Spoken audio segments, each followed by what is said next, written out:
Have you found anything? Please, I've got to know what really happened to Megan. I've investigated all of Detective Chase's leads. You were right. Something was off with Megan's case. So, what did you find? There were only 3 people who got out of the labs alive. Me and 2 others. One died in the hospital a few days later. The second one, a lab tech, was ready to give a detailed description of what he saw. Funny thing is, by the time the investigators got to him, he couldn't remember a thing. You sound like you don't believe that. I don't. Not from the reports I've read. I think someone got to him first. An officer assigned to the case was asked to get rid of a major piece of evidence. Footage from one of our IntelliCams showed fuzzy images of the attackers bringing something inside the labs. What? What were they bringing in? I don't know. But for someone higher up to want that evidence gone, it must have been important. I got my hand on a test report that confirms what was bothering Chase. The attackers used excessive measures to make bodies and equipment unidentifiable. Oh my God, Megan. What do you make of this, Adam? I don't know exactly. I guess the idea was to leave no traces, no DNA evidence that would link back to them. But it just seems a bit too convenient. Someone in the government, a man named Manderley, ordered that a specially appointed medical examiner perform the autopsy. He bypassed the local ME. Simply put, that's not a good sign. It sure doesn't sound good. So what you're telling me is we couldn't find anything conclusive? No, I'm sorry. But one thing's for sure. Somebody's been hard at work covering up and destroying evidence related to this case. Somebody with power, who wanted to erase anything that might have made the investigation linger. I'm sorry, Cassandra. I wish I had more tangible answers to give you. But I did stumble on something I think you should have. I found Megan's bracelet. I'm sure she'd want you to have it. Oh, Adam, that's very kind of you. Her grandmother gave it to her. She loved that bracelet very much. Thank you for all you did. And, do you know exactly how Megan died? I read the reports. She didn't suffer, Cassandra. I can promise you that. Thank you, Adam. It's not much, but it still brings me some comfort. I miss her so much. Don't worry, Cassandra. This is not over. I don't know how or when, but I will get to the bottom of this. I knew I was right to trust you, Adam. But please, be careful. It's strange. I thought knowing what really happened would make me feel better. But nothing will ever justify this. My daughter is gone, and I'll never get her back. I wish I could be sure she gets justice. Trust me, she will. Back again to Detroit, where a handful of...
around, Hawk. This doesn't concern you. It's your...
Keep out of this, Hanser. Get lost.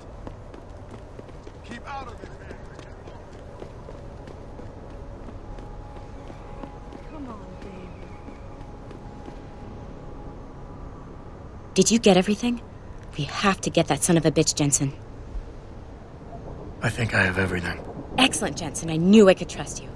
My guys got their hands on Double T, and you identified the shipment. Apparently you weren't so subtle with the last part, but hey, at least the job is done. What else you got? I paid a little B&E visit to O'Malley's apartment. I managed to hack into his personal account. I think you might want to check any connection O'Malley has with FEMA. There's definitely something going on there. Great work. Found something else? No, that about covers it. O'Malley never mentioned any weapon. He just wanted the witness dead. Just wanted the witness dead, huh? All right. Well, I've got enough evidence against O'Malley anyway. Let's just hope it doesn't fall into the wrong hands. Right, Jensen? I think O'Malley's plan was to start a controlled gang war between the derelict row ballers and the Motor City bangers. You might want to check into that. Really? All right, I'll keep that in mind when I review all the evidence. Well, that's it. You did a great job. Here's the stuff I promised you.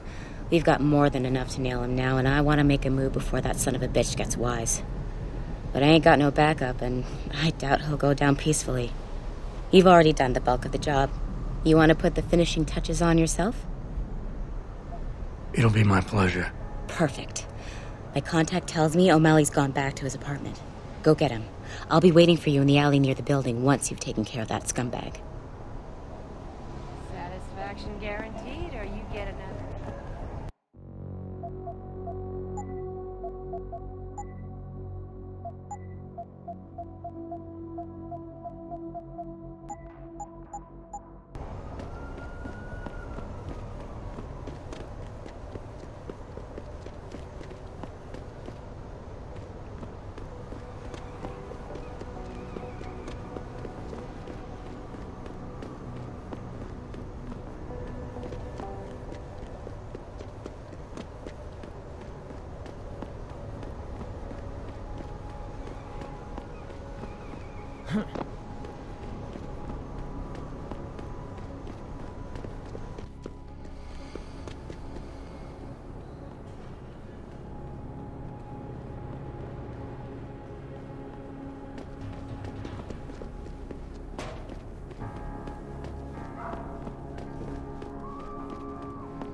an extremely regrettable affair. Mr. Jensen.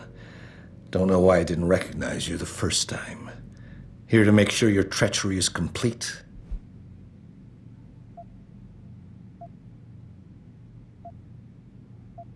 You play a dangerous game, O'Malley.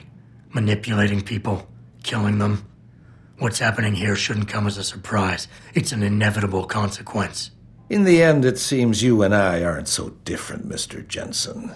You too seem to consider this world only through cold, hard facts. Whatever. I'm here to arrest you. I strongly suggest you consider a peaceful resolution. I'm afraid I won't be able to comply, Mr. Jensen. But allow me to make you a different offer. I'm listening. I don't resent you for what you did. You played your cards and alliances well, and it's something I can respect. Still, it doesn't mean that I accept defeat. I'm willing to transfer to you a rather enviable sum in exchange for my freedom. I don't think so. No more games. You're going down. So be it. Who's there?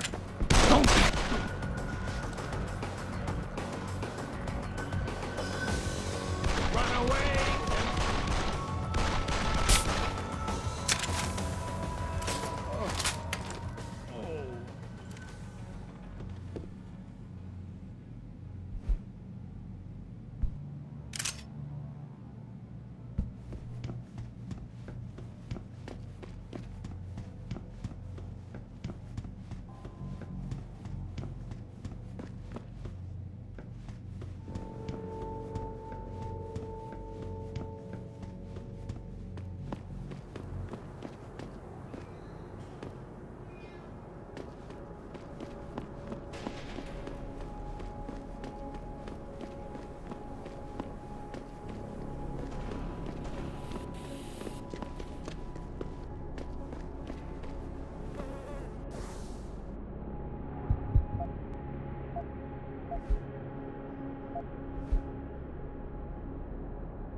So?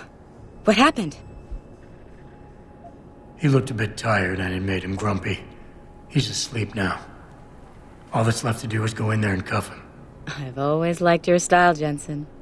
I know I've said it a couple of times already, but thanks. You've done a really good thing today. It's been a pleasure working with you again.